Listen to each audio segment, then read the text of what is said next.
Welcome to Decades, hosted by Chris Rubio. Decades is a show made up of 5 generations of people brought together to discuss topics you wouldn't normally talk about with others.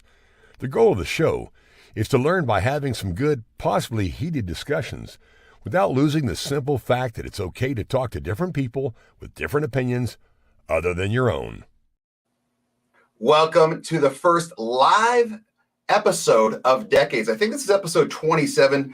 Sub 60 Ed will clue me in later when I bring him on. Welcome to everyone at the NGBN.TV network, everyone watching on YouTube, LinkedIn, and Facebook. You guys are going to be able to comment live. Nothing's going to come in until Sub 60 Ed gets his little paw and he presses go time, but we're going to be able to see everything. If someone just said, hey, everyone. Sub 60 Ed, I'm going to bring you on first because I forgot to last time. Give it up for the best sound man, producer, gaffer, Rubio handler there is in the world. What's up, Sub 60 Ed? Thank you, Rubio. You remembered me this time. I thought you would just kind of pass by. I appreciate it. Well, this is a fun event here, live on YouTube, Facebook, and everything. So let's they're not here to see us. You know that, right? Anybody who's going to be watching the show Speak for yourself. is here to see you know what? I got to put this up. This person gets comment of the time of the show. Sub 60 Ed, you can tell your wife to stop commenting. All right, go ahead. Let's start with the young ones to go into the old ones. Representing our 20s, we've got Cruz Rubio. He's a student athlete in Middle California, loves to barbecue, argue, wear chanclas. He allegedly is a skateboarder and also goes to the beach. What's up, Cruiser? Howdy. Fantastic. Next up, we represent our 30s, all the way from Canada. Hopefully you didn't have any centimeters of snow. This is Jenna Ganjay. I think I pronounced it wrong. CrossFit competitor. Heaviest deadlift is 315. She's a bat killer in her house with a steak knife. Jenna, can you give me a 5-second clip of how that went? I mean, did you stab it or was it more like a slicing motion? No, it was stabbed against a windowsill. Oh, so it was planted there and you came in hot. Yeah. Through the head, body shot. What do we got? Oh yeah, no, like through the body, and then it just stuck on there. Okay.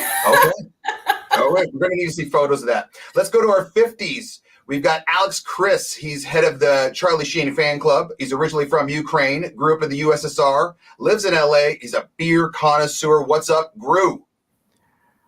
Greetings from city of Los Angeles. Fantastic. Next, we've got from the free state of Florida, Bill Geyser. He's a phenomenal swimmer, entrepreneur, wearable tech guru, and all-around great guy. What's up, Bill Geyser? Greetings from the free state of Florida, people.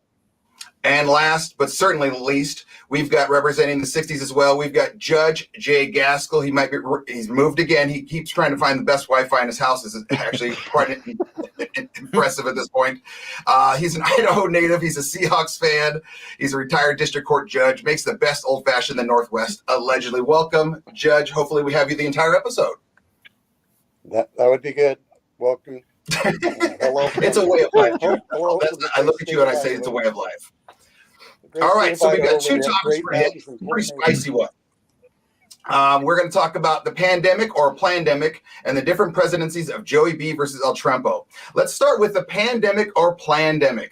A lot of conspiracies around this last 3 years where you have to wear a mask, you don't have to wear a mask. The mask they want you to wear, even on a plane, literally on the box says, this does not stop COVID-19, but you still got to wear it. You've got a vaccine that's basically become a therapeutic where you've had at Stephen Colbert. He's doing his show live from his home now because he has 7 shots, and this, I think, is his 4th time with the Rona. So, and then the argument, of course, on the other side would be, well, if he didn't have the vaccine, he would be much worse, which I don't really understand that argument because then it's basically the argument of, I could say if I had hair, it'd be golden locks. And I don't understand it. So let's start with Jenna. Jenna, because you were at Canada, that was a little bit more locked down than we are. You're saying pandemic or plandemic? Absolutely planned. Oh, yeah. Coming in hot. That's what I think, especially lately with the whole new Wuhan lab stuff that come out. Okay. Yeah. I mean, that was one where I can't remember who the comedian was, one of those late show guys, and how it was the whole bat theory.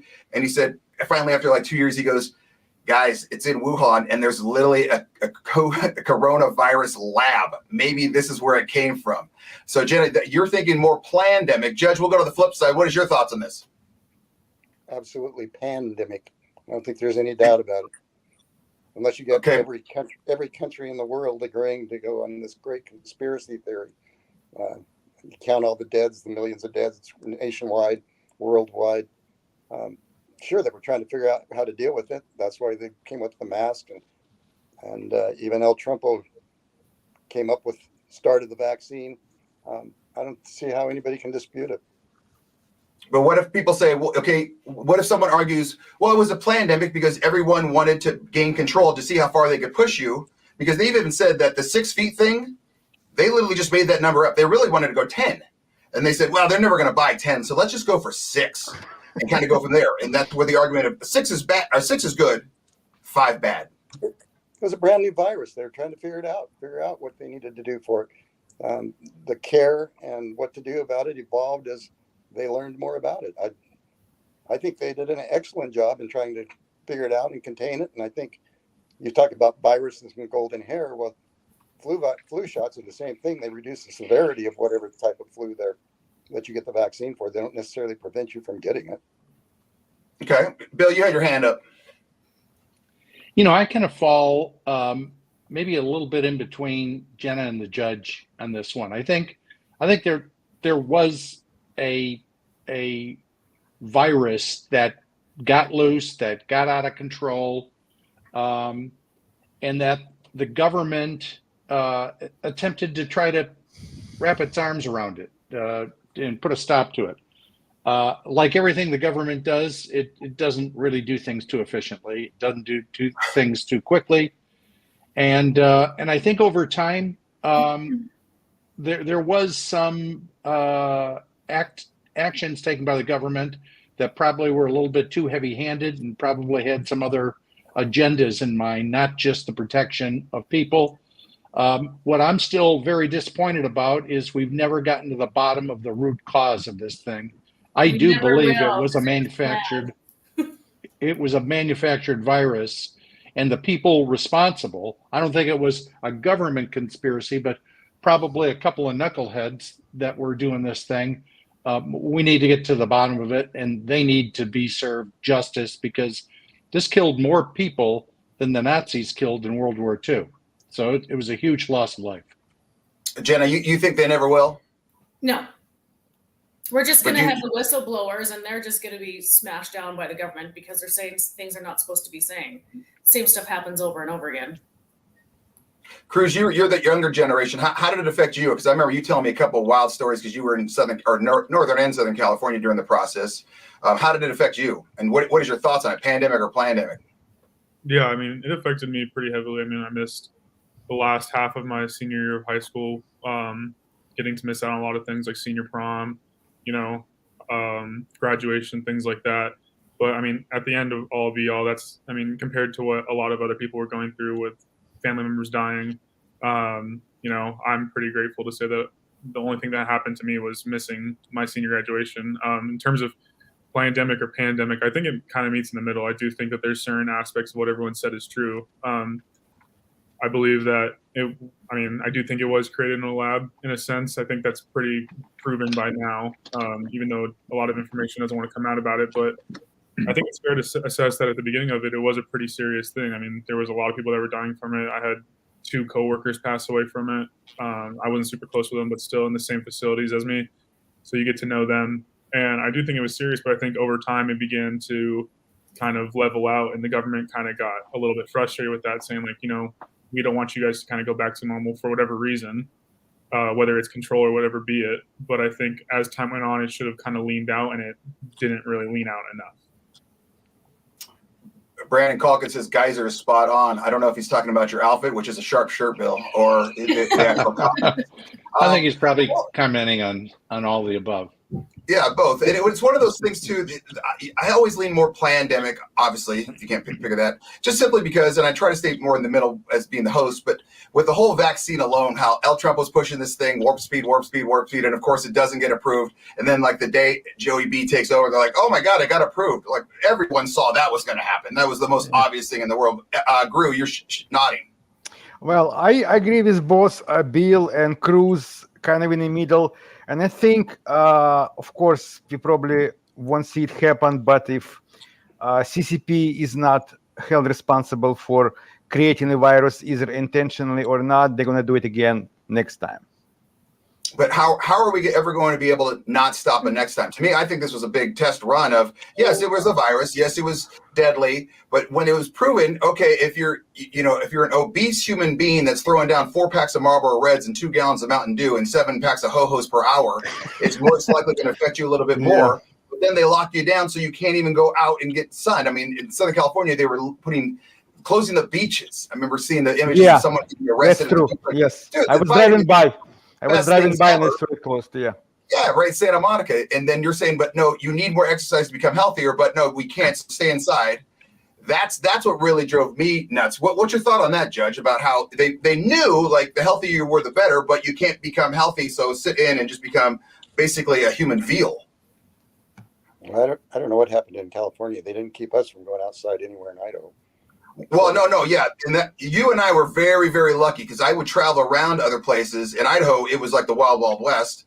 I mean, given there's like 11 people here, but I remember when I went to Boston one time for a camp, I saw 99% of the people had masks on. I'm talking kids jogging outside at playgrounds, and it was like I was on a spacecraft and I landed in a different land because it was so different than Idaho, where we didn't have literally any regulations. I think our kids were off school for about a month. And then all hell broke loose. They just said, let it rain. Do what you got to do. Gru, you had your hand up? Yeah, I remember like summer of 2020, I guess, and my wife and I, we went hiking in the local park. And everybody was like, walking up and down the trails. And it was a park ranger telling everybody, oh, you need to wear a mask. You need to wear a mask. It was like, everybody was like scattered around. Nobody was like close to one another. But he was like, oh, I was told that you need to wear a mask. Wear a mask. Where's your mask? Kind of crazy. So it was just, insane. Gru, I'm going to tell you again, when you get that fired up, I can't understand your accent. So you got to slow down. You get too fired up, and I like the passion and I like the heat, but I can't understand you. But was he just saying you got to wear a mask? Yeah, the park ranger was standing outside next to the trail and telling anybody, you need to wear a mask to hike. Okay, I got you. But I talked to Judge, because you were on one side, I was on the other, obviously. And we were in Vegas a couple months ago or something like that. I can't remember when it was. And I said, if we see someone outside with a mask now, are they pretty much broken? And you even said, you're like, yeah, most likely. Or they're definitely ill or something like that. Yeah. Bill, you had your hand up. The one thing, too, we haven't mentioned was the fact that, and this still bothers me considerably, is that there were therapeutics that we now know are very, very effective in treating COVID. Ivermectin is one of them. I think there are a couple of others. And early on, there was a very vocal, very serious effort to silence voices talking about this. Yes. And I want to get to the bottom of that as well. My hypothesis, which I have no evidence to support, is that the people silencing those voices advocating, who in some cases were scientists advocating for these therapeutics, were doing so to maximize revenues to companies like Pfizer. And I'd be very, very interested in seeing how the money flowed into their pockets. Well, 100%. I'm pretty sure it did. 100%, because when Joe Rogan got the Rona and he came on and said, hey, you got pumped through ivermectin, vitamin D, vitamin C, vitamin B, or whatever, and CNN posted how he did that Instagram post, but they put a yellow tint on him, so he looked basically like he had jaundice. Yeah, and a horse medicine. That's so fake. It was so obvious because everyone saw the Joe Rogan piece himself because the guy's got a bazillion followers, and they do that. And trying to push like ivermectin is this horse paste or hydrochloroquine, I can't say it, is horse paste, which, it's been used for not 100 years, but like 50 years. It's won like 5 Nobel Prizes. It's cured millions, if not billions of people. It'd be like saying, oh my God, Cruz Rubio drank engine fluid when it was water. Well, I think they actually cost lives. They cost lives in doing that. Yeah. And that's 400%. We, Well, we because should, we ivermectin should was never repeat that kind of bizarre behavior ever again. But it's one of those things that you're thinking people are starting to open up. I just read where Pfizer stock is crashing, and they've only 2% of Americans have taken the 4th, 5th, or 6th, or whatever booster that we're at right now. So I don't know if that's a good sign, bad sign. My thought is, I think Well, you the should do 40 whatever- billion they pocketed from the first go around is covering them pretty good. Yeah, and I think you do whatever you want. Just don't tell me I have to do what you want. That's my whole theory. If you want to get 19 shots in your eyes, I could get 2 craps. Want to thank everyone for watching on YouTube, LinkedIn, and Facebook. And everyone would please stop praising Sub 60 Ed. It's getting annoying. No one wants to see him or hear him. Just kidding, Sub 60. We're going to go to commercial right now, but when we come back, we have a special guest star. Sub 60 Ed, take us out. You have been watching Decades, a show on the NGBN.TV network. This is NGBN TV, a network for men and home to top experts, speakers, authors, and more. Streaming TV for men, created by men. But why? Why are we a network that inspires, Educates, entertains, celebrates, and supports men in their 40s, 50s, and 60s, simply to save men's lives. There is an epidemic in our community, and it's taking men from us? I'm talking about mental health and suicide. But we have an answer, and it's streaming, live shows, sports, concerts, and more. in a real way for men to lock shields. We can't wait to launch this TV network for you and with you. For you and with you. For you and with you.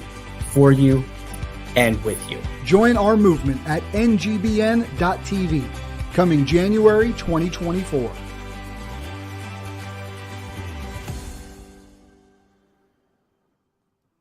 Back to Decades.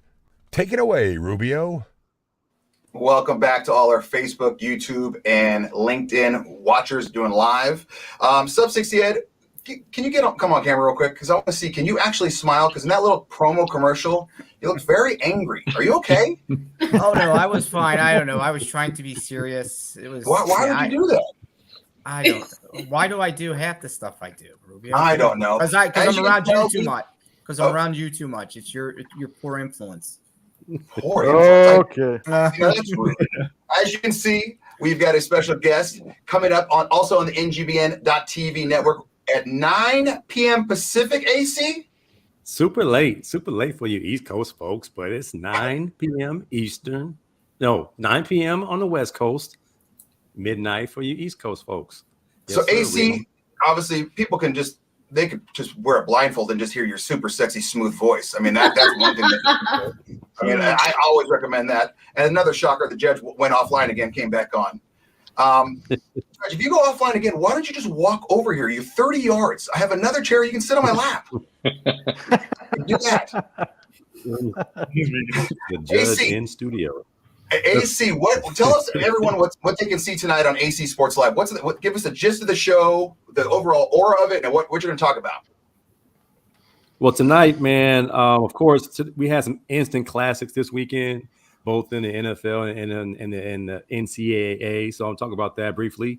Not too much Taylor Swift talk, not too much Jada Pinkett Smith talk. I'll try not to stay, try to stay in my lane, but those are hot topics, of course. I really want to talk about the Major League Baseball playoffs and how it pissed me off, and all the good top teams are out because they had a week off. And my Tender Love segment, and then I want to talk a little bit about mental health when it comes to stepping away, what's driving us crazy. And I'm going to talk a little bit about how Israel Adesanya is taking a step back from fighting, and it's because of his mental health. So I think that's a good topic to talk about tonight on AC Sports Live. Are you going to talk about how UCLA lost, USC lost, Cal Poly lost, WSU lost, the Dodgers lost? Oh, man. It was a bad weekend. The Eagles lost. It's a really bad weekend. But the how about those Cowboys Cowboys won. So the Cowboys won. No one likes the Cowboys except for Bill. Well, hey, Bill also Cowboys likes the are gonna Rangers Cowboy. too, so it was a pretty good weekend. Well, AC, I know you're busy preparing for the show. We don't want to hold you much longer. Make sure everyone's watching AC Sports Live tonight, 9 p.m. Eastern. If you're 9 p.m. Pacific, midnight Eastern. If you're feeling a little sensual, just put a blindfold on and put on the headphones and just let them put you to sleep essentially. All right, AC.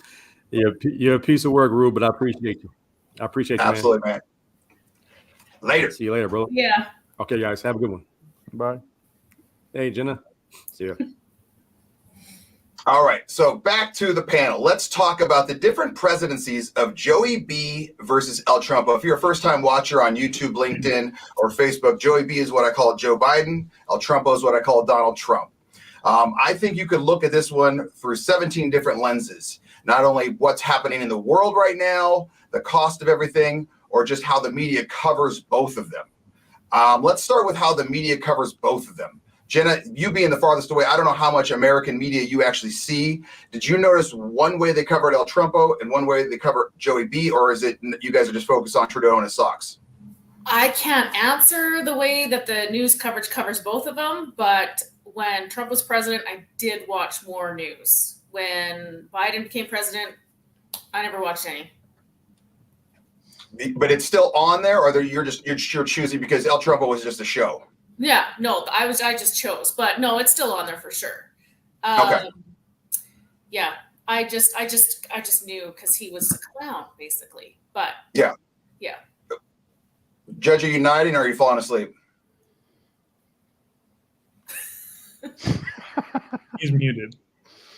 Judge, you're muted again. For the love of God, we got you visually. Now we can't hear you. You're still on mute, Judge, for the love of God. Now you're on mute again. This is amazing. Just walk over here, man. Oh. There you go. Okay.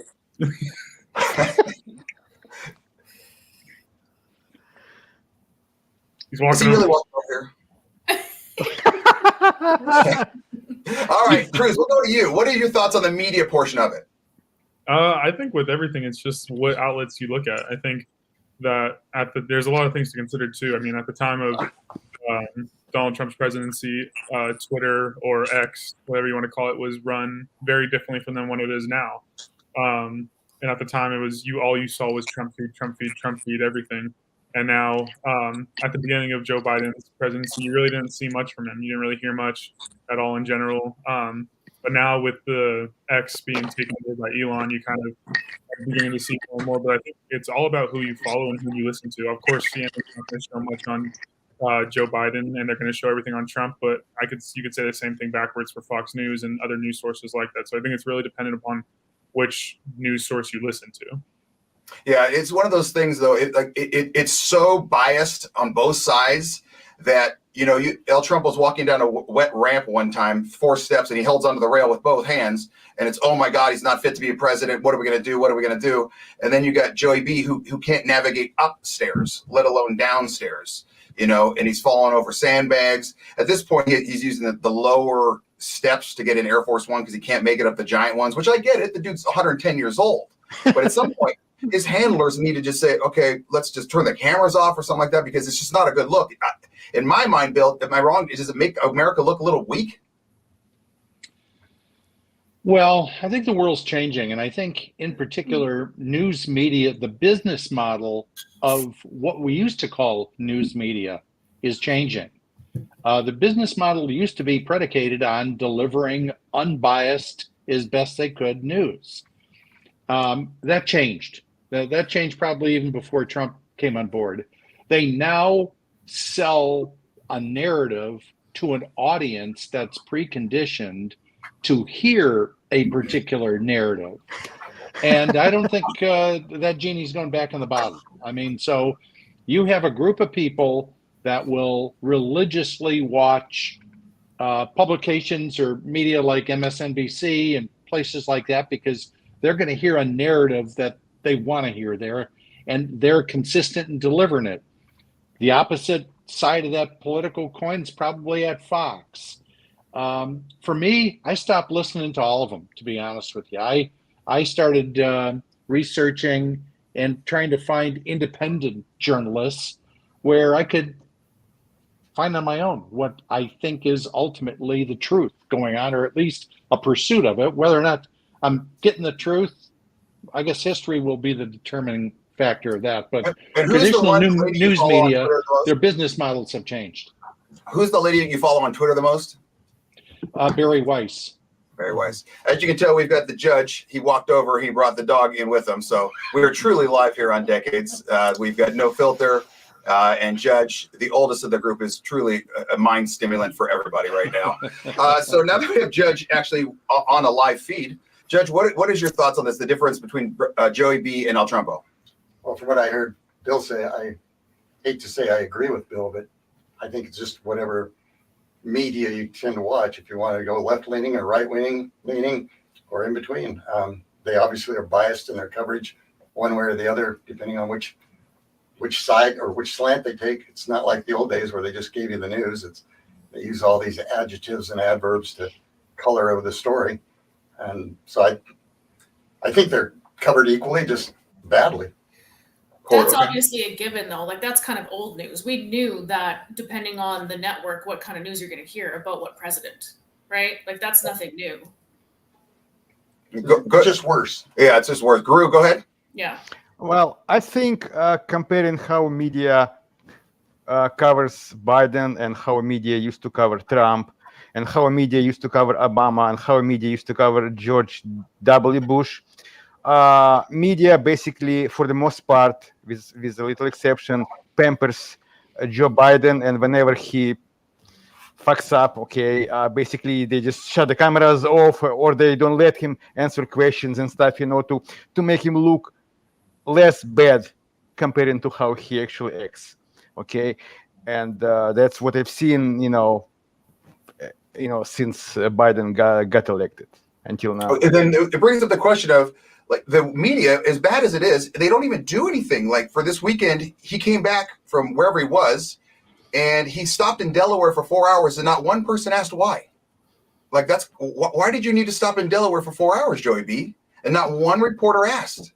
And no one did a statement on it. It's like, what are you doing in Delaware that you're the president of the United States? It's one of those things. Some Facebook user right now says, we no longer have a Cronkite, Brokaw, or Walters that just gave us the news. Then let we, the people, decide what to do with the information. I think you're 100% correct. Yes.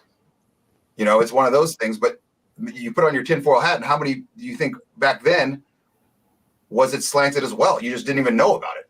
Well, actually, I remember when it was that big tsunami in Japan, like 10, 15 years ago, and Anderson Cooper, he was allegedly reporting from Japan next to it, and he was like 10,000 miles away, someplace where like some kind of running water on the background. He was not even close to place that he was reporting allegedly from. So yeah, he did Cooper Anderson did the hurricane one where he was in the canoe or something, and then two guys walked behind him. Exactly. That was fantastic. Regarding the world affected by both presidencies, obviously under Joey B, we've got a little bit more unrest. How much of that do you think is because he looks feeble and weak? And El Trumpo, I even said this back then, no one knew what he was going to do. I mean, he had a short fuse. When he said, like, I'm going to blow this country off the map, everyone's like, he might blow the country off the map. Bill, go ahead. I think that was part of it. I think part of his effectiveness as a world leader was due to the fact that he was an unknown. In a way, it's almost like facing a new quarterback who's been out all season and you don't have any game tape on him. You don't know what the guy's capable of doing. Here was Trump. He had never led a political entity before, and now he is literally in the world's most powerful position. And I think he was a force to be reckoned with. But I also believe, and I'm not going to convince anyone who doesn't believe this already, nor am I going to attempt to try, but I think when 50 years from now, when history looks back on Donald Trump and Biden, I think you're going to find history viewing Trump more kindly than Biden. I think when it came to the world stage, Donald Trump was more sincere about the common good. He didn't believe in warfare. Look what he did with the, I think they were called the Abraham Accords, which was the peace initiative he put in place with Israel and several Arab nations, which I think if he were still president today, we would not have this this thing going on right now that, I mean, I'm afraid could ignite the whole world. The pot's going to boil over. I think, and he really was sincere in his belief that he didn't want to see young kids from any nation getting killed. I don't believe that's the case today. I think we have an out of control military industrial complex that loves selling weapons. And you know what? Who buy weapons? Companies that organizations at war.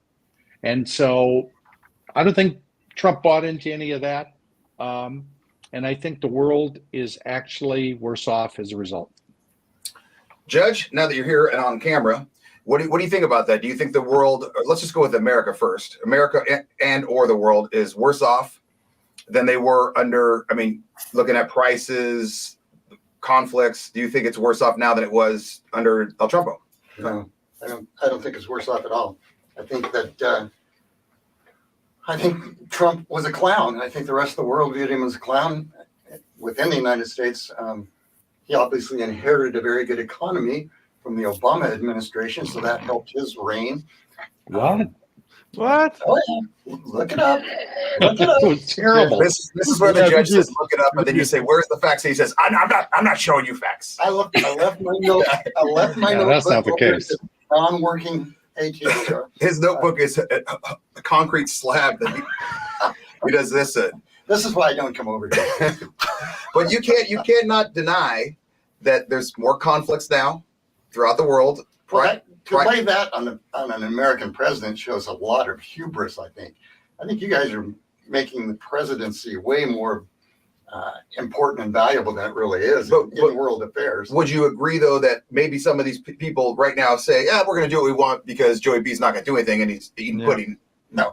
And none of them would say, like, El Trumpo, God knows what he's doing. I completely disagree with that.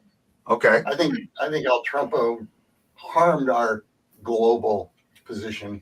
I disagree.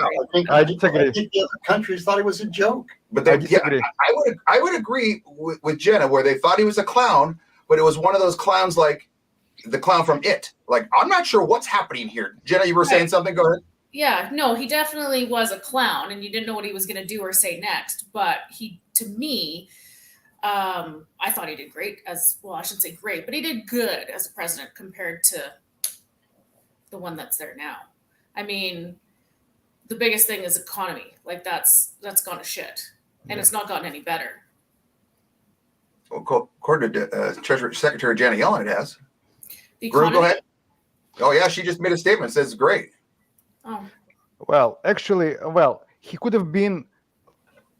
People might perceive him as a clown. I'm talking about Trump, but U.S. economy was doing great, and right until or before the coronavirus, we were actually doing really good, and China was afraid of it. Okay, and I think I'm going to throw a conspiracy theory here. I think China was actually kind of okay with all that corona stuff spread all over the place and slowing everybody else down. I won't say you're wrong on that. Cruz, you're nodding. Let's wrap it up with you, my man. Yeah, I mean, to kind of go off of what Judge said a little bit, I mean, statistically and numbers-wise, he isn't incorrect. But it's important to note that the economy level at which Obama took over at. I was pretty young, but if I recall, there was a little economic issues right before Obama's presidency in 2008 that led him to be able to grow the economy massively. So, yeah, there's this like statistic that says, well, Obama's economy grew 2.5% compared to Trump's that only grew 0.9 or 1.4%. I think I don't remember the exact number, but it's important to note what they were given. I don't really have much knowledge of what the economy was like in 16 and 12, considering how young I was. But I can say now, when I was in high school compared to when now I'm in college, things aren't much better than when they were in high school. Okay. want to thank everyone for watching on YouTube, LinkedIn, Facebook. Remember, this is the end of season 1. We are going to start filming every 2 weeks now to make sure everyone can get here. And hopefully we can figure out the judge's Wi-Fi, or I'm just going to have an angel and a devil on my shoulder, and the devil's going to be the judge. Either that, or we're going to get maybe one of those little baby Bjorns, and I'll just put him in my front here with the mic a little closer. Sub 68, come on out. Pick a winner, my man. Oh wow, you remembered me again. That you're 2 for 2 now. You know who's getting it who's getting it is the judge, because he actually got up and walked over to your place and actually could stomach sitting with you through the whole episode. So Judge, you get the award for the panelist of the show. He came over here simply because he didn't want to hear me bitch at him the rest of the night. Oh, I know. But then he has to come and he actually has to walk across the yard and actually be there with you. And he's from California. All his doors are locked. I had to come through the window. And see, he has to endure that yellow up close and personal. He doesn't have all right. Make sure you guys keep sharing on YouTube, LinkedIn, Spotify, the NGBN.TV network. Make sure you stay around later for this sultry, seductive voice of AC Sports Live. He will also be on YouTube, and he will be on the NGBN.TV network. Cheers to having great conversations with everybody. Cheers. Actual cheers, Judge. We are out. Thanks for watching Decades on the NGBN.TV network. Be sure to spread the word, and don't forget to subscribe, like, or follow on YouTube, LinkedIn, and Facebook.